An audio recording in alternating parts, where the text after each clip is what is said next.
Sebelum acara ini dimulai, perkenankanlah saya untuk membacakan susunan acara pada siang hari ini. Acara yang pertama, pembukaan. Kedua, pembacaan ayat suci Al-Quran. Yang ketiga, sambutan-sambutan.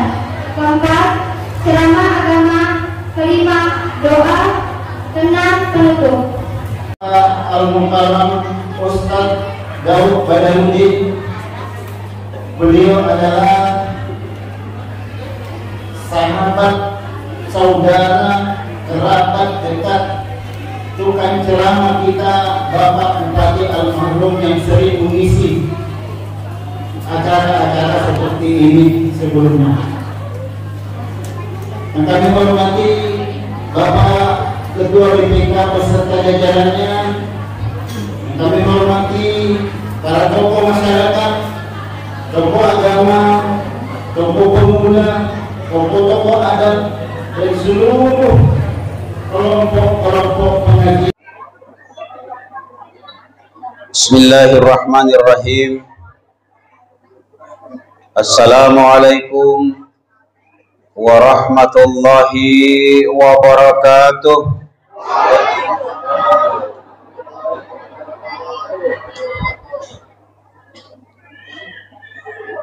Alhamdulillahillazi arsala rasulahu bil huda wa dinil haqq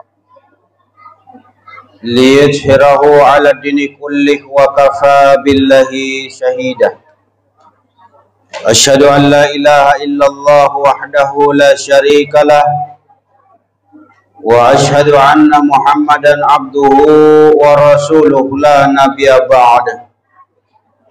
Allahumma salli ala Muhammadin wa ala alihi wa sahbihi wa mawala amma ba'd. Qala Allah ta'ala fi kitabil karim, a'udzu billahi minasy syaithanir rajim. Laqad kana lakum fi rasulillahi uswatun hasanah liman kana yarjullaha wal yawmal akhir wa dzakarallaha katsira.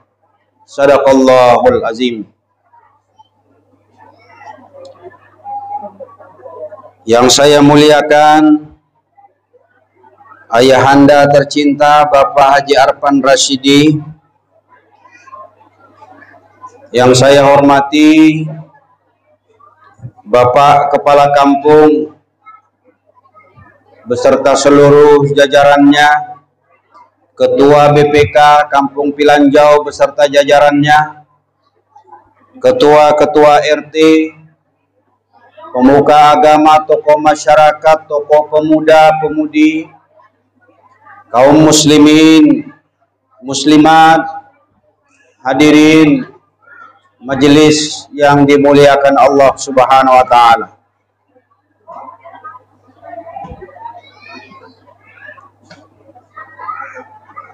Alhamdulillah, kita panjatkan puji syukur kehadirat Allah Subhanahu wa taala yang dengan limpahan rahmat karunia serta hidayahnya Allah masih memberikan berbagai macam kenikmatan kepada kita sekalian, sehingga kita bisa hadir dalam majelis yang penuh barokah ini dalam rangka tujuan yang sama, niat yang sama, memperingati Maulid Nabi besar Muhammad sallallahu alaihi wasallam.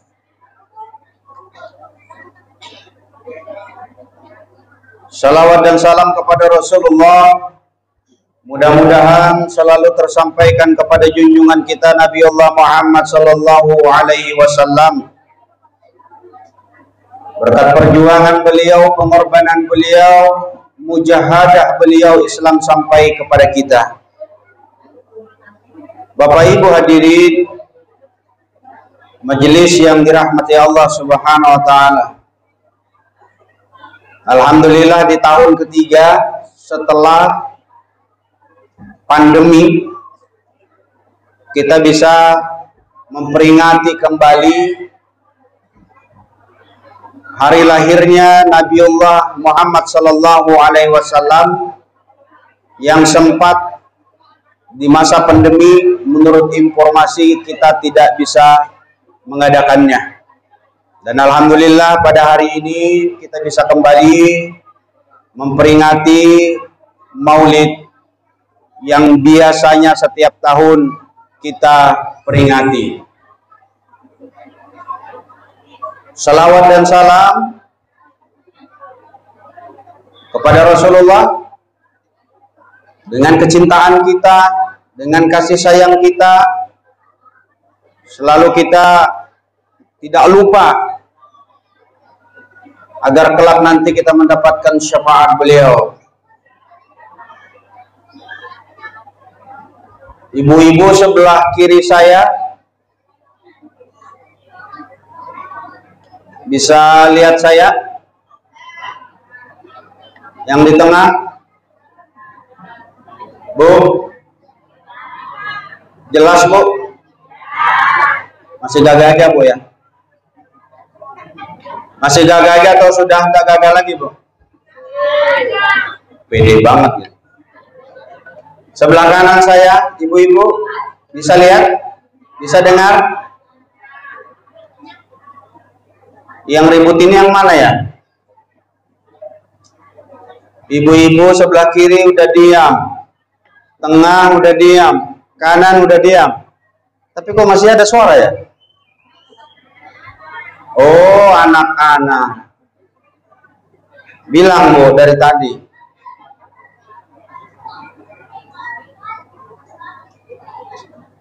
Memperingati Maulid Nabi besar Muhammad Sallallahu Alaihi Wasallam seperti ini sering saya sampaikan, walaupun pertemuan kita beberapa tahun yang silam, beberapa tahun yang lalu, dan kita bisa kembali lagi bertemu.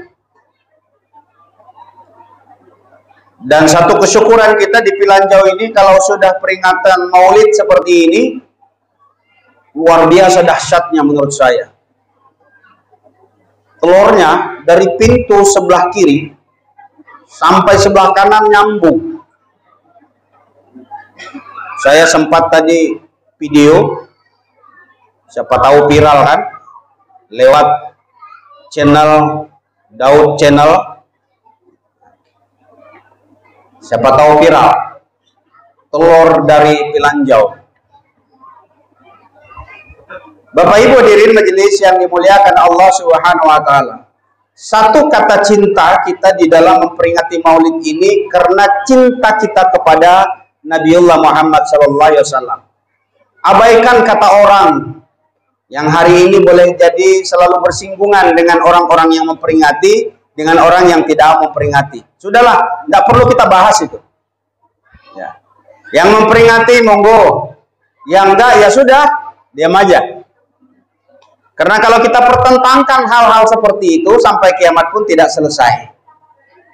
Cuma yang menjadi catatan kita yang doyan memperingati, yang senang memperingati, karena rasa kecintaan kita kepada Nabiullah Muhammad SAW, maka otomatis rasa cinta itu tidak hanya sekedar simbol, tidak hanya sekedar tanda, tidak hanya sekedar isyarat, tapi benar-benar simbol itu sebagai bukti, sebagai tanda bahwa kita benar-benar mencintai Nabiullah Muhammad sallallahu alaihi wasallam. Maka kalau kita bicara cinta kepada siapapun, maka keinginan kita cinta itu pasti apa yang pertama, Bu? Syarat cinta itu apa? Kita bicara cinta dulu lah ya. Syarat cinta itu apa? Minimal ada 4. Anak muda mana? Cewek-cewek? Syarat cinta ada 4. Apa sajakah 4 itu? 1. Apa?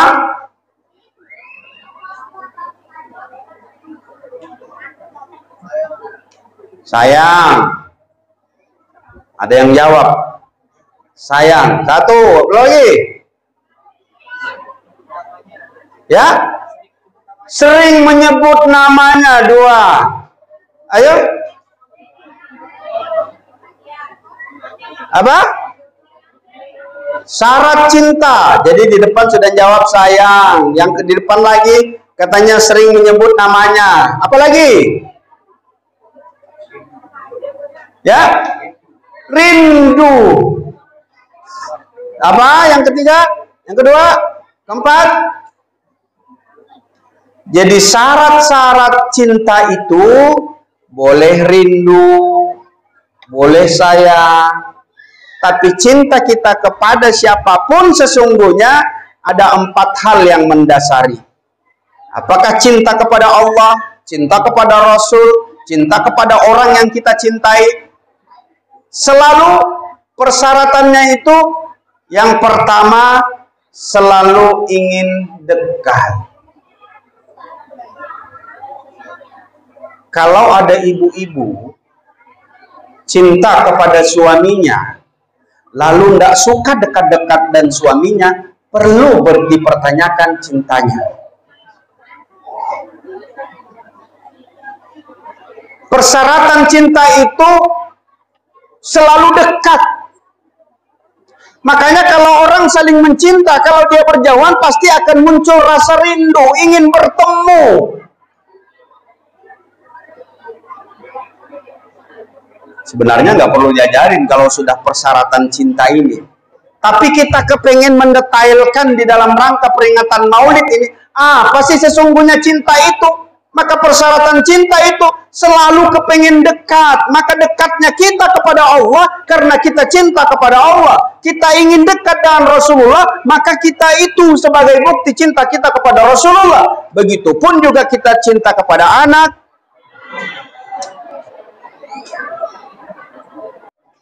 Cinta.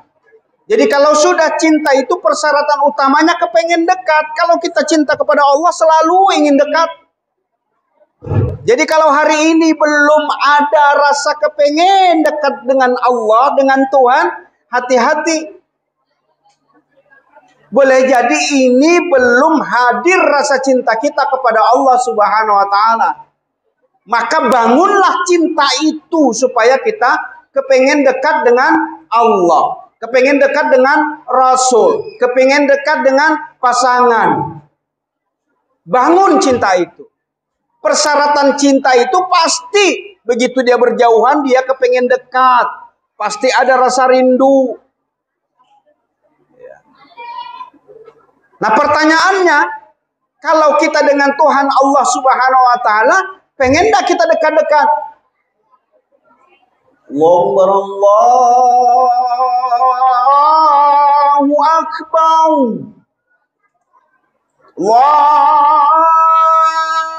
Allahu Akbar.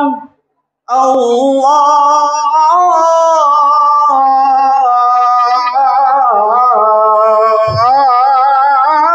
Akbar.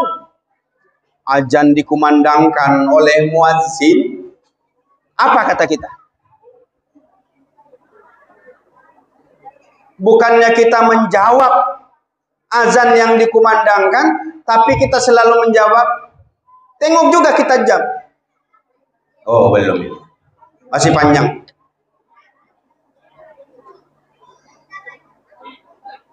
Akhirnya apa? Kita ulur waktunya. Dan memang tidak semudah membalikkan telapak tangan orang-orang pilihan ketika dikumandangkan azan, lalu kemudian dia mau bersegera untuk bertemu dengan Tuhannya Rabb Allah Subhanahu wa taala. Tapi bukti cinta kepada Allah, orang-orang yang sudah teruji kecintaannya, begitu dikumandangkan, bahkan belum dikumandangkan, dia sudah siap-siap untuk bertemu dengan Allah Subhanahu wa taala. Saya sering menceritakan Bilal bin Rabah ketika dia azan. Bukan Bilal bin Rabah, maaf. Sya'labah maksud saya.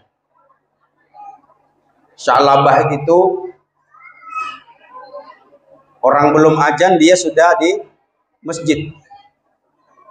Belum waktu sholat dia sudah di masjid, menunggu waktu sholat. Sya'labah. Ketaatannya kepada Allah Subhanahu wa taala saking apa? Saking cintanya kepada Allah Subhanahu wa taala, belum azan dikumandangkan dia sudah berada di masjid. Cuma yang jadi kebiasaan Sa'labah, kalau sholat dia itu langsung pulang. Itu saja yang jadi masalah. Jadi setiap hari kalau sudah maghrib selesai, Assalamualaikum warahmatullahi wabarakatuh, salam sudah si imam, dia langsung pulang. Kalau yang lain zikir, Allahumma antas salam wa minkas salam wa alaika ya'udus salam. Kalau Sa'labah beda, Allahumma lantas jalan. Dia balik kanan pulang ke rumah. Berhari-hari seperti itu. Akhirnya apa? Begitu Rasulullah memperhatikan Sa'labah yang setiap salam langsung pulang, orang Allahumma lantas salam, lalu kemudian dia lantas jalan, dia tanya, Sa'labah, kau seperti orang munafik saja. Jadi ternyata kata Rasulullah, orang munafik itu Bapak Ibu, salah satu cirinya nggak betah di masjid. Kalau duduk panas pantatnya. Kalau badan gerah itu biasa, ibu-ibu yang berkipas silakan aja. Tapi kalau gerah pantatnya, geser kiri, geser kanan, bolak kiri, bolak kanan. Salah satu ciri orang-orang munafik adalah yang tidak betah di masjid. Kata Rasulullah, kau seperti orang munafik saja. Orang munafik itu seperti ikan di air. Tambah bingung Sa'labah, apa artinya ini? Seperti ikan di air. Ada ndak ikan yang di air ndak betah, Bu? Ada ndak ikan nggak betah di air? Semua ikan itu betahnya di air, bukan di darat. Makanya kalau ikan dilepas senangnya luar biasa. Tapi kata Rasulullah, seperti ikan di air. Ternyata gambaran Rasulullah orang-orang yang munafik yang tidak betah di masjid itu sebagaimana ikan di air. Ternyata ada ikan yang kalau sudah kita tangkap, lalu kemudian kita lepas di air, dia ogah-ogahan berenang. Muncul aja, timbul dia. Ternyata ikan seperti ini, ikan apa kira-kira Pak? Ada ikan, kita tangkap, lalu kita lepas ke air, nggak suka dia berenang. Timbul aja. Berenangnya itu nggak semangat. Kalau pada umumnya ikan begitu dilepas, dia langsung berenang dengan senangnya. Tapi ada ikan kalau dilepas, timbul dia. Kayak kelepek-kelepek gitu. Ikan apa ini namanya, Bu? Ikan mau mati.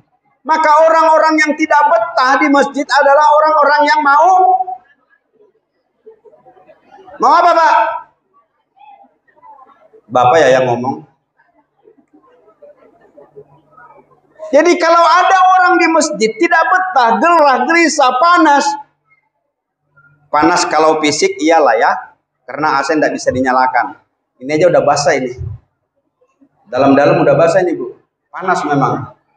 Makanya saya cari kipas tidak ada juga. Ternyata kata Rasulullah, orang munafik di masjid itu seperti ikan di air. Ternyata kata Rasulullah, ikan itu ada yang tidak suka di air. Itulah ikan yang mau mati. Jadi kalau ada orang, manusia yang tidak betah di masjid berlama-lama, maka ini ciri-ciri orang mau. Yang mati itu apanya? Boleh jadi jasadnya, seluruh badannya, seluruh hidupnya. Tapi yang pasti itu ciri-ciri yang mati hatinya. Berlindung kita kepada Allah Subhanahu wa taala. Kalau hati sudah dimatikan Allah, maka rasa cinta itu kepada siapapun akan sangat sulit. Maka cinta yang harus kita jaga itu sumbernya di hati. Makanya kalau hari ini ibu-ibu yang tidak suka dengan suami, tidak suka dengan istri, tidak suka dengan pasangan, tidak suka dengan Allah, tidak suka dengan Rasul, tidak suka dengan kebaikan-kebaikan, periksa hati kita. Mau mati itu.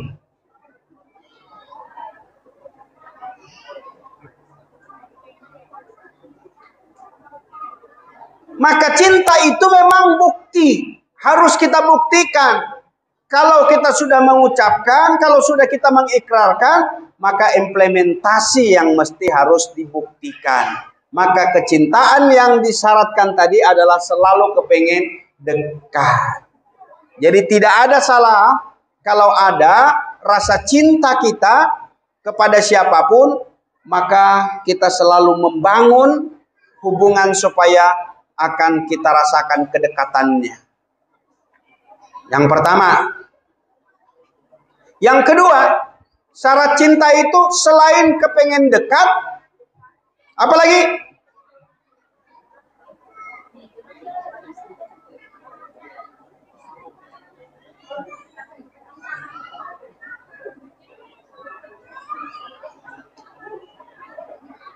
Jadi persyaratan cinta selain kita kepengen dekat, kemudian yang kedua ada rasa takut. Cek pasangan-pasangan kita, kalau sudah tidak ada rasa takut, bermasalah cintanya itu, Bu. Ada laporan tetangga nih, palit, ada bukti, masih juga tidak ada rasa takut dan khawatir, periksa hatinya. Tidak ada rasa kecemburuan, tidak ada rasa kebencian, tidak ada rasa tidak nyaman. Periksa hatinya. Cerita teman, misalnya dengan orang lain, baru cerita nih, ya sudah kita abaikan, kita percaya sepenuhnya dengan pasangan kita, tapi sudah ada bukti, sudah jelas di depan mata, lalu kemudian di dalam hati kita tidak ada rasa takut sedikit pun, itulah yang dinamakan sudah tidak memenuhi persyaratan cinta. Jadi takutnya itu dalam arti bukan takut dibunuh, takut dan sebagainya, tapi ada rasa kekhawatiran kita. Makanya kenapa orang-orang taat kepada Allah Subhanahu wa taala, karena dibangun cinta itu ada dasar kepengen dekat, kemudian ada rasa takut dengan Allah Subhanahu wa taala. Bapak Ibu hadirin majelis yang dimuliakan Allah Subhanahu wa taala, maka kecintaan kita kepada Nabiullah Muhammad sallallahu alaihi wasallam ini selain membangun rasa cinta kita kepada beliau, maka yang mesti untuk kita ambil, kita teladani di dalam memperingati Maulid yang kita peringati pada hari ini, bagaimana Rasulullah itu di dalam menapak perjalanan kehidupan beliau. Laqad kana lakum fi Rasulillahi uswatun hasanah. Allah nyatakan sudah dalam Quran surat Al-Ahzab bahwa terdapat suri toladan, contoh yang baik di dalam diri Rasulullah.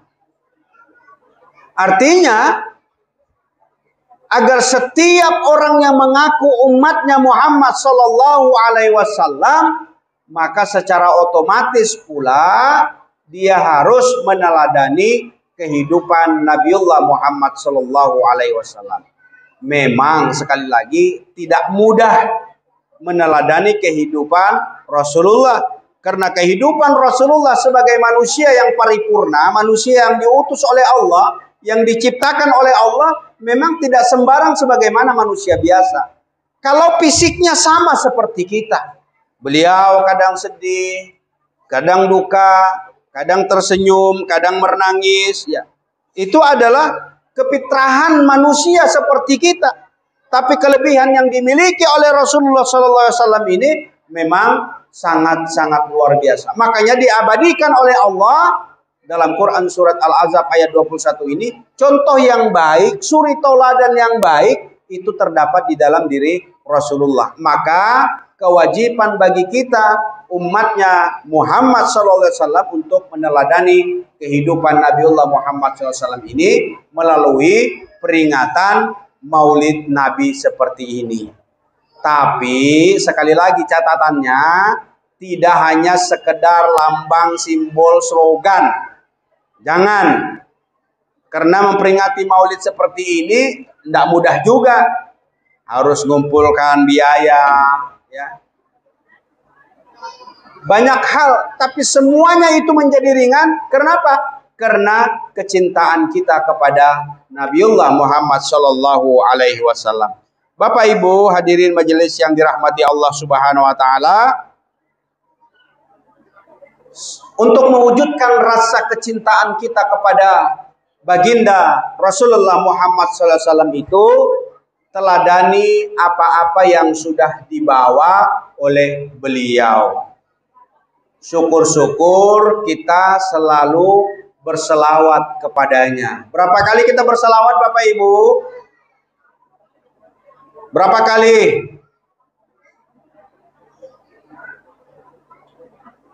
Bu? Berapa kali minimal kita berselawat kepada Nabiullah Muhammad SAW? Dalam sehari semalam kita mengerjakan sholat 5 kali dalam sehari semalam.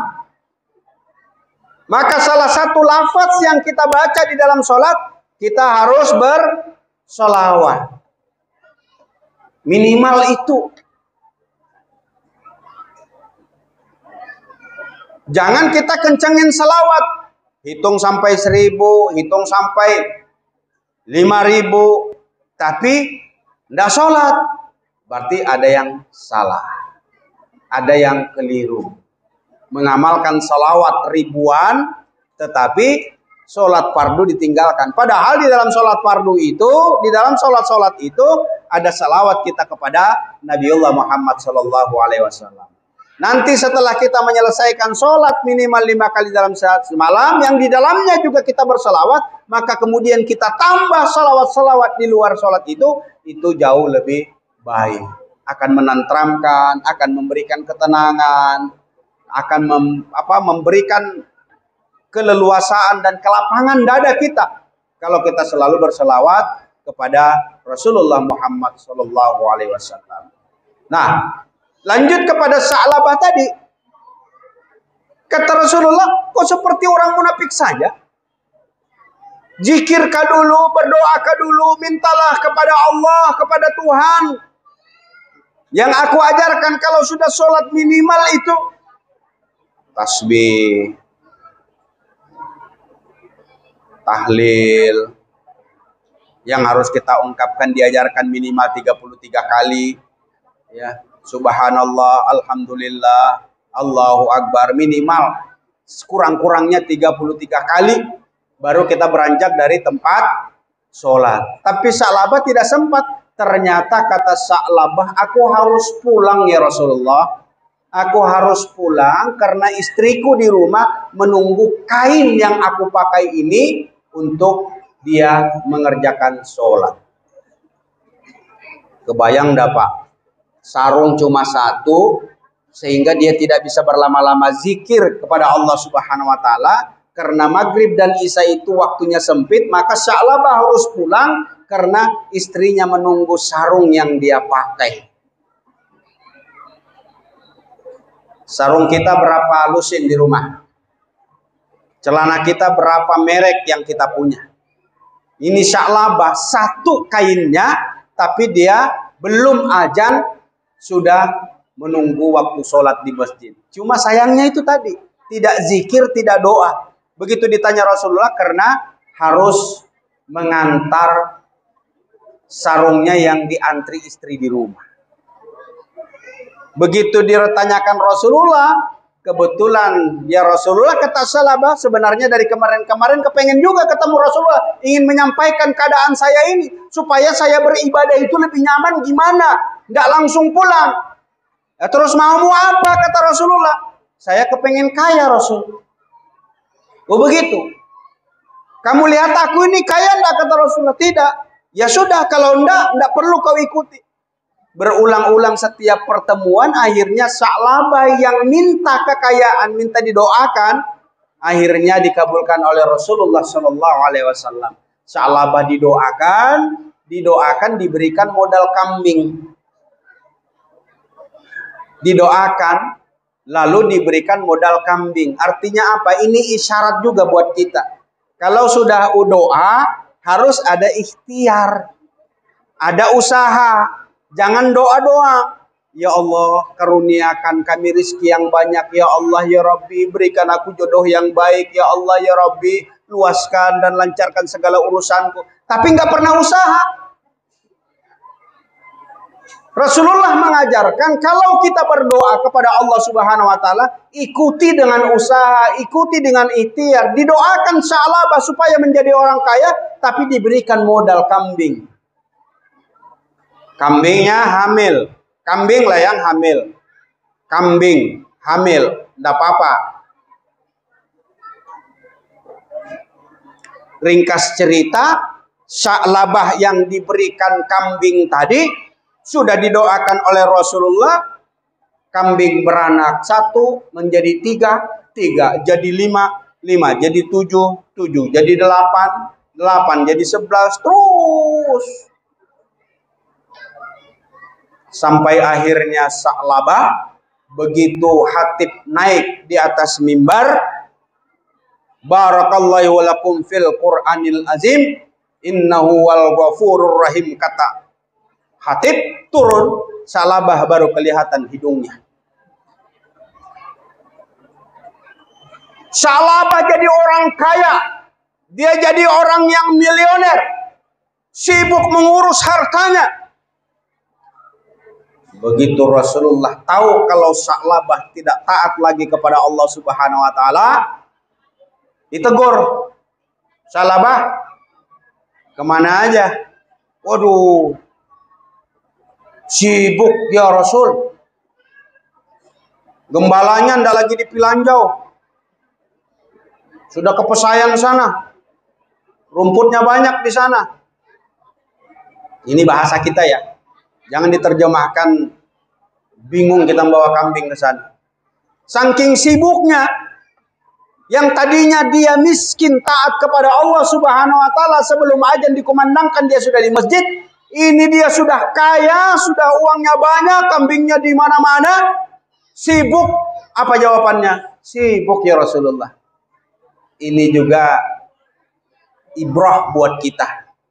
Ternyata kekayaan dan kemiskinan itu adalah ujian Allah Subhanahu wa taala buat kita. Jadi yang kalau hari ini diberikan pas-pasan oleh Allah rezekinya, syukuri dan sabari.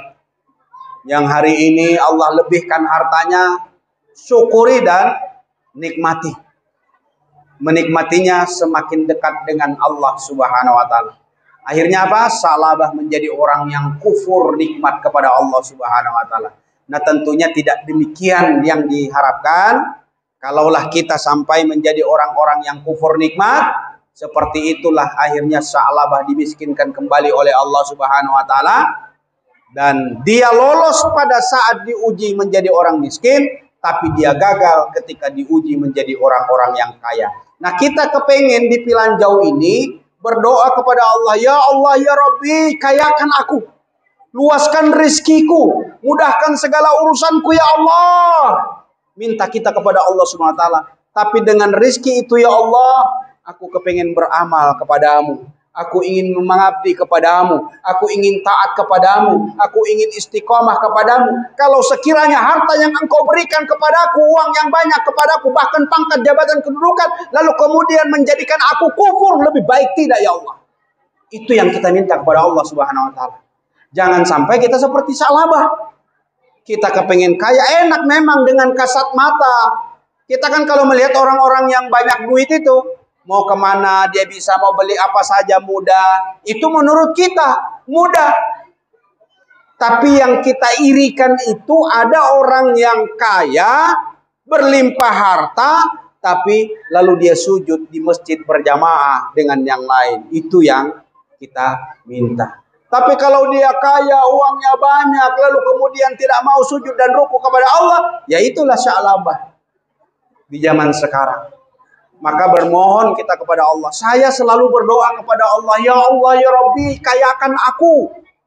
Kayakan ya Allah. Dengan kekayaan itu engkau istiqomahkan ibadahku.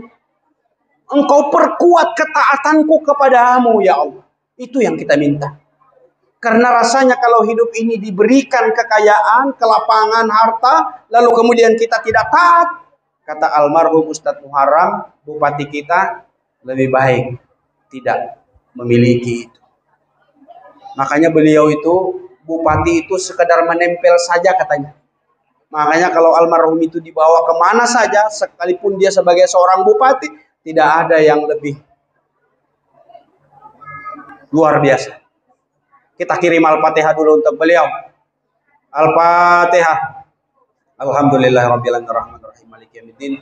Iyyaka na'budu wa iyyaka nasta'in ihdinas siratal mustaqim siratal ladzina an'amta 'alaihim ghairil maghdubi 'alaihim waladdallin.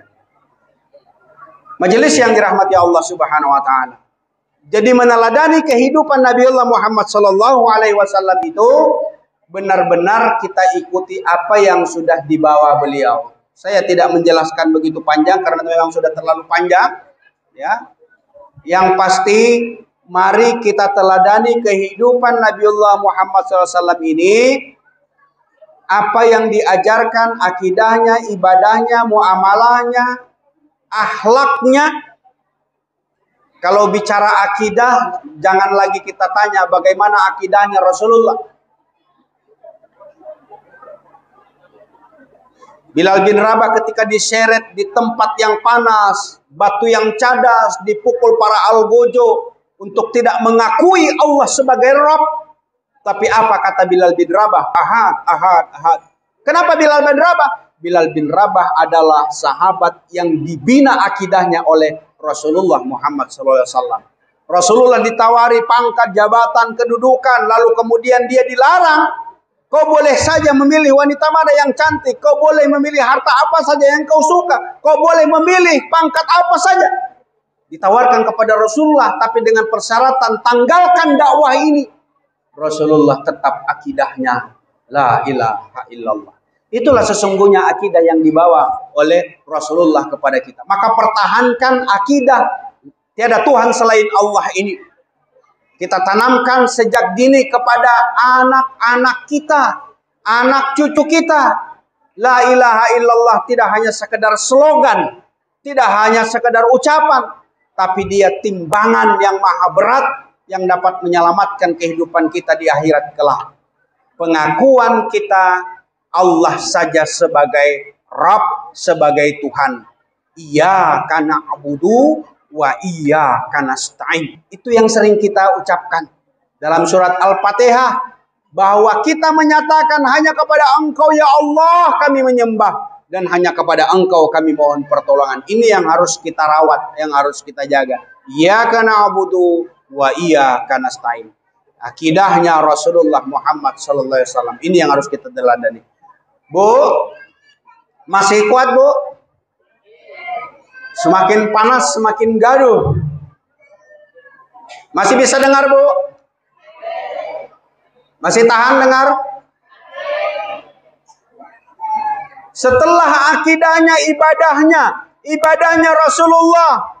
Bukan rahasia lagi. Kita sering mendengar Rasulullah itu sampai bengkak kaki beliau dikarenakan sholat malamnya. Ibu-ibu, sudah pernah sholat malam, Bu? Bu, pernah apa belum? Sholatlah di tengah malam, ibu. Mintalah kepada Allah. Curhatlah kepada Allah. Jangan di dinding Facebook terus. Sebentar-sebentar selfie. Sebentar-sebentar selfie. Tidak dilarang. Cuma jangan jadikan sandaran dinding Facebook itu. Kalau untuk berbagi, memotivasi orang, monggo silakan. Karena saya juga main. Tapi bangunlah tengah malam belajar. Minta kepada Allah, curhat kepada Allah. Sampaikan segala unek-unek kita. Ada janji Allah ketika kita melaksanakan sholat malam itu.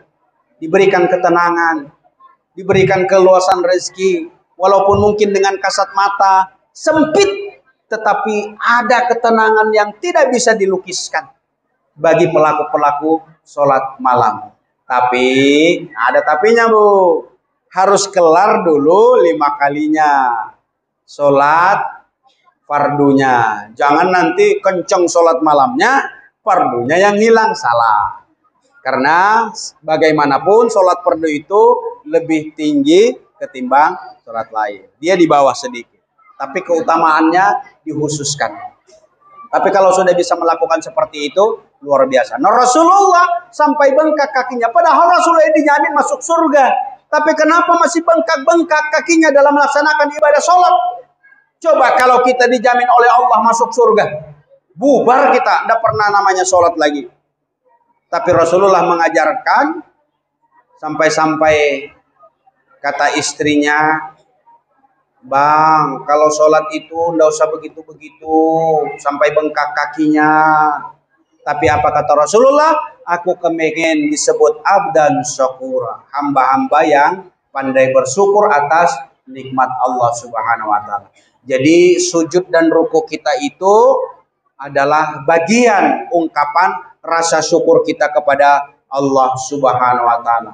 Jadi kalau bicara ibadahnya Rasulullah, maka ini sebagaimana keteladanan yang diberikan oleh Allah, maka ibadahnya Rasulullah ini juga yang harus kita ikuti. Bicara akhlaknya Rasulullah, bahkan kata Rasulullah, aku tidak utus selain untuk menyempurnakan akhlak. Nah makanya kalau kita ketemu orang-orang yang alim luar biasa, dekat dengan Robnya, tapi dengan tetangga sini susah senyum, ada yang salah itu. Ya. Jadi dia taat nih, dia majelis zikir, majelis taklim, dia sudah rajin ke masjid, dia ngaji, dia jenggotnya panjang, pakai sarung, pakai gamis, so lengkap sudah.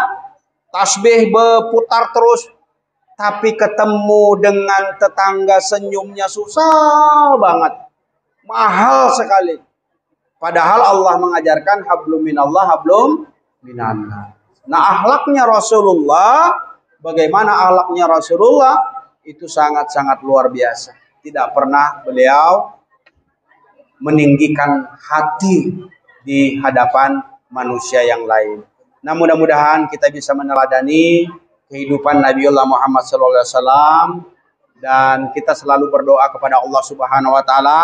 Mudah-mudahan masa pandemi yang sudah 2 tahun melanda kita ini segera hilang dan habis, sehingga kita bisa melakukan kajian-kajian seperti ini yang mudah-mudahan tidak hanya setahun sekali, tapi syukur-syukur nanti bisa sebulan sekali ada kajian-kajian, syukur-syukur bisa 1 pekan sekali. Karena sedikit demi sedikit kalau kita mau belajar, insya Allah akan Allah mudahkan segala urusan kita. Karena yang kita bawa ini bukan harta yang banyak, bukan pangkat jabatan kedudukan yang tinggi, tapi yang kita bawa adalah amal-amal ibadah kita kepada Allah Subhanahu wa Ta'ala. Sebanyak apapun harta yang kita punya, setinggi apapun jabatan yang kita ada, maka yang dibawa itu amal ibadah kita kepada Allah Subhanahu wa Ta'ala. Mudah-mudahan setelah Maulid Nabi ini ada pertemuan-pertemuan berikutnya yang mudah-mudahan digagas pengurus masjid untuk saling watawasau bil haq watawasau bis sabar. Begitu juga ibu-ibunya yang dulu beberapa puluh tahun yang lalu, ya hampir 20 tahun. Karena tahun 2000 saya sudah masuk, ya. Sekarang 2021, jadi 20-an tahun sudah. Pilanjau, Mangkajang, Suaran, ada namanya yasinan gabungan itu. Saya sering betul ketemu dengan ibu-ibu. Jadi kalau ada yasinan atau pengajian-pengajian, tingkatkan lagi. Dan Allah akan meluaskan rezeki kita. Dan kita tidak pernah tahu sampai kapan usia yang diberikan oleh Allah. Mumpung kita masih diberikan umur, diberikan waktu, lakukanlah yang terbaik untuk amal-amal ibadah kita, untuk perbekalan hari esok kita. Demikian apa yang dapat saya sampaikan. Tidak sistematis memang ceramah saya hari ini, karena tadi saya sempat ngomong dengan Pak Yudis, saya ini nyampaikan apa. Tadi malam dari Samarinda datang jam 10, ya. Jadi masih oleng-oleng juga perasaan, ya. Kemudian tadi mengejar waktu ke sini ternyata jalanan itu tutup buka. Jadi hampir kritis juga tadi. Lewat 5 menit, alhamdulillah masih sempat khutbah. Ya. Mari kita saling mendoakan Bapak Ibu, semoga kita diberikan petunjuk, diberikan hidayah, diberikan keberkahan. Mari kita munajat kepada Allah Subhanahu wa taala. Langsung doa. Kita berdoa kepada Allah Subhanahu wa taala, mudah-mudahan peringatan kita Maulid pada hari ini tidak hanya sekedar kita peringati begitu saja, tapi bawa oleh-oleh kita pulang untuk taat mencintai Allah dan Rasul-Nya, yaitu dengan menguatkan ibadah kita kepada Allah Subhanahu wa taala. Al-Fatihah. A'udzubillahi minasyaitonirrajim. Bismillahirrahmanirrahim. Alhamdulillahirabbil alamin. Arrahmanirrahim. Maliki yaumiddin. Iyyaka na'budu wa iyyaka nasta'in. Ihdinas siratal mustaqim. Siratal ladzina an'amta 'alaihim ghairil maghdubi 'alaihim waladdallin. Amin ya Allah. Amin. Bismillahirrahmanirrahim. Alhamdulillahirabbil alamin. Hamdan ni'amahu wa yukafi mazidah. Ya Rabbana lakal hamdu kama yanbaghi li sultanika. Allahumma shalli ala Muhammad wa ala sayyidina Muhammad. Ya Allah, ya Rabbi, hari ini kami berkumpul di sini ya Allah dalam rangka memperingati Maulid Nabi Muhammad sallallahu alaihi wasallam. Ya Allah, ya Rabbi, berikanlah keberkahan kepada kami ya Allah dalam memperingati kelahiran Nabi-Mu, Nabi kasih sayang-Mu ya Allah. Ya Allah, ya Rabbi, kuatkanlah keistiqomahan kami, berikan ketaatan kepada kami ya Allah. Ya Allah, ampuni ya Allah dosa-dosa kami ya Allah, dosa kedua orang tua kami ya Allah. Ya Allah, ya Rabbi, hari ini sahabat kami, keluarga kami, anak cucu kami, bapak ibu kami, suami istri kami yang belum mau sujud kepada Engkau ya Allah, berikan hidayah, berikan petunjuk untuk sujud dan rukuk kepadamu ya Allah. Ya Allah, ya Rabbi, pertautkan hati-hati kami ya Allah, seluruh masyarakat Pilanjau ya Allah, untuk menjadi hamba-hamba yang taat, hamba-hamba yang istiqomah, hamba-hamba yang tunduk kepada semua perintah-Mu ya Allah. Ya Allah, ya Rabbi, berikan keberkahan hidup kami Allah di seluruh masyarakat Pilanjau ini ya Allah, agar kami bakti kepadamu ya Allah, taat kepadamu ya Allah. Ya Allah, ya Rabbi, lapangkanlah rezeki kami, mudahkan segala urusan-urusan kami ya Allah. Jadikanlah anak-anak kami anak-anak yang soleh dan soleha ya Allah, berbakti kepada kami sebagai orang tua ya Allah. Ya Allah, ya Rabbi, berikanlah ya Allah kelapangan dada kami ya Allah untuk terus melakukan keistiqomahan ibadah kepadamu ya Allah. Allahumma inna nas'aluka salamatan fid din wa afiyatan fil jasad wa ziyatan fil ilmi wa barakatan fil rizqi wa taubatan qabla maut rahmatan indal maut wa maghfiratan ba'dal maut. Allahumma hawwin 'alaina fi syarbatil maut wa najah indal hisab. Rabbana hab lana min azwajina wa dzurriyyatina qurrata a'yun waj'al muttaqina imama. Rabbana atina fid dunya hasanah wa fil akhirati azabannar. Subhanaka rabbika rabbil izzati amma yasifun walhamdulillahi rabbil alamin. Lebih kurangnya saya mohon dimaafkan apabila ada hal-hal yang kurang berkenan. Wabillahi taufiq wal hidayah. Assalamualaikum warahmatullahi wabarakatuh.